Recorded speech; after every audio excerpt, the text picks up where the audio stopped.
সুপ্রিয় দর্শক, আসসালামু আলাইকুম। নিউজ 24 এর দুপুরের সংবাদে আপনাদেরকে স্বাগতম। প্রথমেই জানিয়ে দিচ্ছি সংবাদ শিরোনাম। উপদেষ্টা আসিফ ও মাহফুজকে পদত্যাগের আহ্বান জানালেন ইশরাক। কাঁঠাল ভাঙবে আপনাদের মাথায়, খাবে অন্যরা, আসিফ মাহফুজকে উদ্দেশ্য করে মন্তব্য ইশরাকের। স্থানীয় সরকার নির্বাচনের দাবিতে ইসির সামনে এনসিপির বিক্ষোভ আজ। বিভাজনের রাজনীতি আবার শুরু হয়েছে, মন্তব্য মির্জা ফখরুলের। কুমারখালীতে মেলা বসানো নিয়ে বিএনপি জামায়াতের সংঘর্ষে আহত 11। এতক্ষণ শুনছিলেন সংবাদ শিরোনাম। পুরো খবর পেতে ভিডিওটি শেষ পর্যন্ত দেখুন। সর্বশেষ সংবাদ পেতে চ্যানেলটি সাবস্ক্রাইব করুন। এবার বিস্তারিত।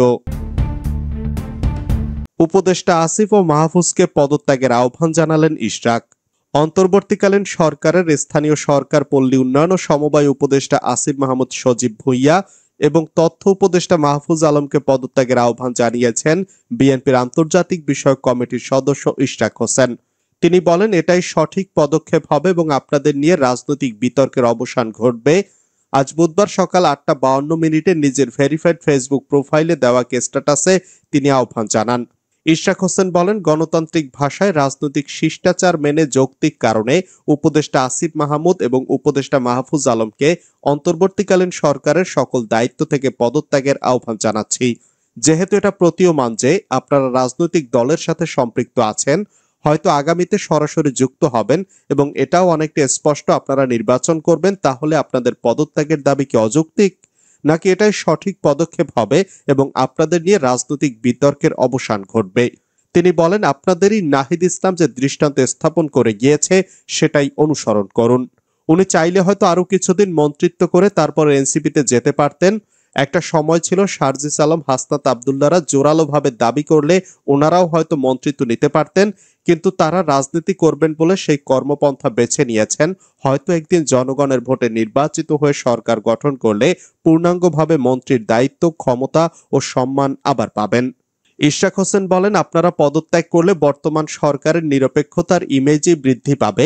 এখনো মনে করি সরাসরি রাজনীতিতে যোগ দিয়ে দলীয় ও সাংগঠনিক কাজ করে অভিজ্ঞতা অর্জন করতে পারলে দেশ ও জনগণকে আপনারা আরো ভালো কিছু দিতে পারবেন। আর ক্ষমতা ধরে রাখলে আপনাদের দলের লোকজনকে বিশেষ সুবিধা দিতেই হবে। এটা থেকে বিরত থাকার বা শতভাগ নিরপেক্ষ থাকার বিন্দুমাত্র সম্ভাবনা অথবা ক্ষমতা আপনাদের নেই, কারোরই থাকে না। কাঁঠাল ভাঙবে আপনাদের মাথায়, খাবে কিন্তু অন্য সবাই। স্থানীয় সরকার নির্বাচনের দাবিতে ইসির সামনে এনসিপির বিক্ষোভ আজ। নির্বাচন কমিশন পক্ষপাতমূলক আচরণ করছে বলে অভিযোগ করেছে জাতীয় নাগরিক পার্টি। এ কারণে তাদের উপর আস্থা রাখা যায় না। ফলে ইসি পুনর্গঠন ও স্থানীয় সরকার নির্বাচনের দাবিতে আজ ইসি ভবনের সামনে বিক্ষোভ সমাবেশের ডাক দিয়েছে দলটি। মঙ্গলবার রাতে এক জরুরি সংবাদ সম্মেলনে এ ঘোষণা দেন এনসিপির নেতারা। রাত 8টায় রাজধানীর বাংলা মোটরের রূপায়ণ টাওয়ারে দলটির কার্যালয়ে এ সংবাদ সম্মেলন অনুষ্ঠিত হয়। এতে লিখিত বক্তব্য পাঠ করেন সংগঠনের সদস্য সচিব আক্তার হোসেন। আহ্বায়ক মোহাম্মদ নাহিদ ইসলাম এক প্রশ্নের উত্তরে বলেন, নির্বাচন কমিশন পক্ষপাতমূলক আচরণ করছে, তাই কমিশনের উপর ভরসা রাখতে পারছি না। ফলে দ্রুত নির্বাচন কমিশন পুনর্গঠন করতে হবে। তিনি আরো বলেন, 5ই আগস্টের পর সবকিছুকে পরিকল্পিতভাবে জাতীয় নির্বাচনের দিকে নেওয়া হয়েছে। প্রধান উপদেষ্টা জানিয়েছেন জুনের মধ্যে নির্বাচন হবে। নির্বাচন নিয়ে কোনো দ্বিমত নেই। বর্তমান পরিস্থিতিতে স্থানীয় সরকার নির্বাচন দেওয়া জরুরি। তিনি গণপরিষদ ও জাতীয় নির্বাচনের তারিখ ঘোষণারও দাবি জানান। বিভাজনের রাজনীতি আবার শুরু হয়েছে, মন্তব্য মির্জা ফখরুলের।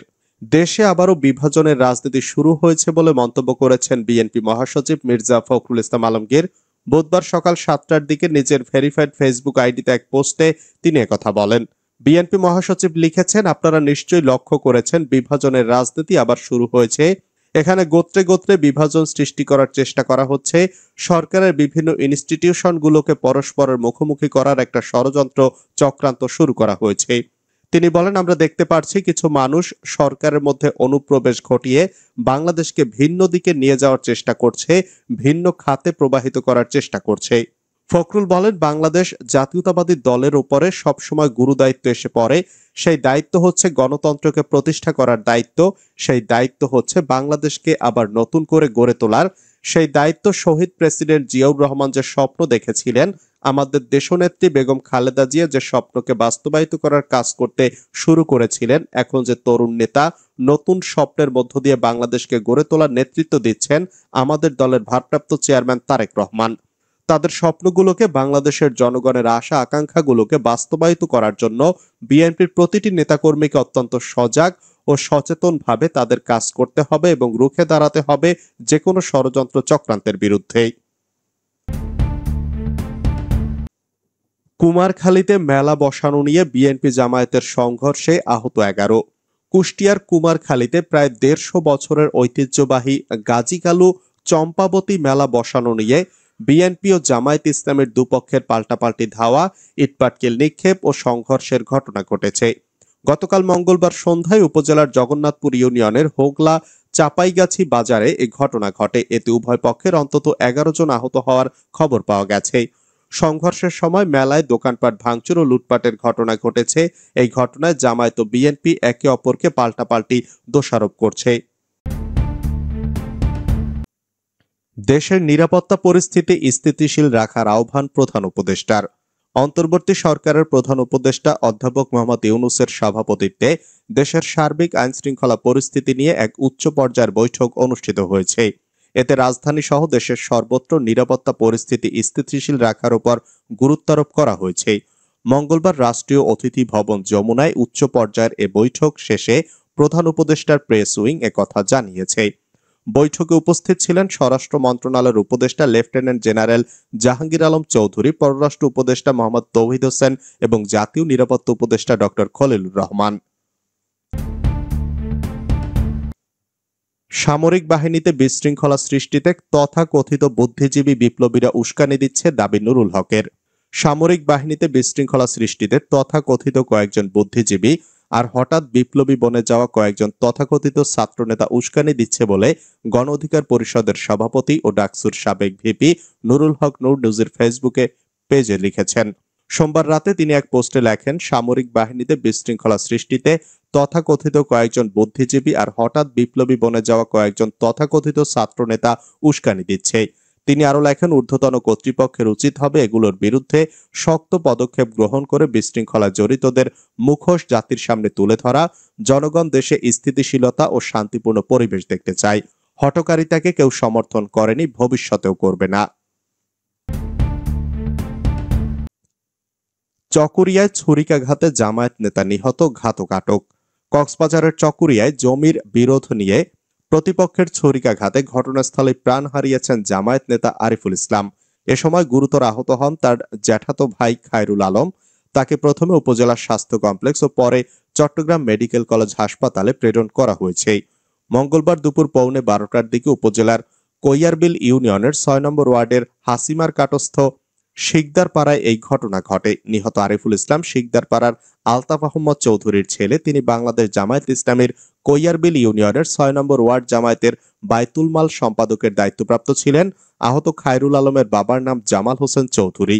নিহতের পরিবার ও প্রত্যক্ষদর্শীরা জানান, শিকদার পরিবারের ভূ সম্পত্তি নিয়ে দীর্ঘদিন ধরে বিরোধ চলে আসছিল 51বর্তী পরিবারের ওয়ারিশদের মধ্যে। এ নিয়ে প্রতিনিয়ত ঝগড়া বিবাদ লেগে থাকতো। তারই ধারাবাহিকতায় জায়গা নিয়ে সকাল থেকে চরম উত্তেজনার মধ্যে প্রতিপক্ষ রাজু মিয়া বৈদ্যের ছেলে সুজন মিয়া ধারালো ছুরি দিয়ে উপর্যুপরি শরীরের একাধিক স্থানে আঘাত করলে ঘটনাস্থলে প্রাণ হারান আরিফুল ইসলাম। এ সময় তাকে বাঁচাতে এগিয়ে গেলে ছুরিকাঘাত করা হয় জ্যাঠাতো ভাই খায়রুলকেও। এতে তিনিও গুরুতর আহত হন।